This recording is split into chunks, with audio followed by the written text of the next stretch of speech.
سڵاوی خوای گەورەتان لەبێت. باوک کەسایەتیە کە زۆر جوانە. زۆرجار باوک بەیانیان دەڕواتە دەرەوانێت مناڵەکان خەوتون، بەڵام کاتێک ژیان و کەسایەتی باوک دەست پێ دەکات کە لە ئیشەکەی کۆتایی پێهێناوە و دێتەوە بۆ ماڵەوە، شێوازی هاتنە ژوورەوەی ماڵ لەلایەن باوکەوە بە شێوازی جەرەزەدان، شێوازی تەقەدرگادان، بە شێوازی خەندەکەت، بە شێوازی ئەوەی کە مناڵ چۆن پێشوازی لێ دەکات، ئەگەر هات و گەرم و گوڕێتیت هەبێ، هەیەمنێتی پێوە دیار بێ، بە خەندەوە بێتەوە بۆ ماڵ، وا دیارە ئیشەکەی خۆتت خۆشەوێ و دەستپێکێکی باش و گونجاو دروست ئەەکەی لەناو ماڵ و خێزان و خانەوادەی خۆتە.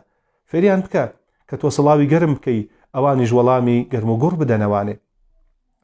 بۆیە باوک کاری ئەو دەست پێ دەکات لەو کاتێک کە لە ئیشەکەی دەگەڕێتەوە بۆ ماڵ و بە شێوازێکی هێمن و پڕ لە خەندە و خۆشی و ئافەتیش بە کوپێک ئاو پێشوازی لە مێردەکەی بکات لەگەڵ خەندەیەکی جوان. سپاس بە هەموو لایەکتان.